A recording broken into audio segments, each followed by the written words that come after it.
The aerial bombardment of the country by Russian and Syrian government warplanes is relentless. This video apparently showing an airstrike on a town south of Aleppo. The man filming says it's the 6th time they've been hit in recent days.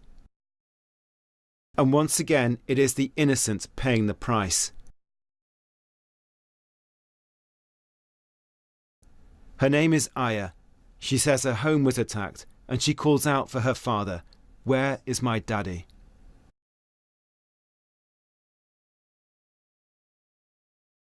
That the conflict in Syria has created one of the worst humanitarian crises since the Second World War is beyond doubt. According to the United Nations, at least 300,000 people have been killed. 4.8 million have fled the country, becoming refugees, while almost 9 million others have fled their homes for safer parts of Syria. In total, that's more than half the entire population. Right now, much of the heaviest fighting is here in the northern city of Aleppo. In this, the rebel-held area, more than 250,000 people have been under siege for weeks.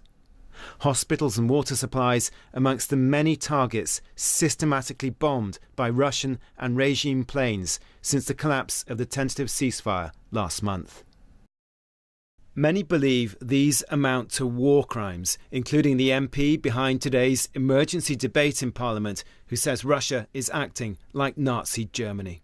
First of all, we should single Russia out as a pariah. The Kremlin, like any bully, craves relevance and is winning as long as no one stands up to them. Russia must be confronted for its attacks on innocent civilians, confronted both diplomatically and using hard power, sanctions, economic measures, and we must seek to build support for multilateral military action to discharge our responsibility to protect. Many MPs from different parties agreed with his idea of setting up a no-fly zone to protect the Syrian people. But in response, the Foreign Secretary warned it could have enormous consequences. We cannot commit to a no-fly zone unless we are prepared to confront and perhaps, as my honourable friend behind me has already said, we cannot do that unless we are prepared to shoot down planes or helicopters that violate that zone. And we need to think very carefully about the consequences. And Russia's showing no sign of backing away from its bombardment of eastern Aleppo. It blames the West for the breakdown of the recent ceasefire here and seems determined to help the Syrian regime take back all this area from the rebels, whatever the cost.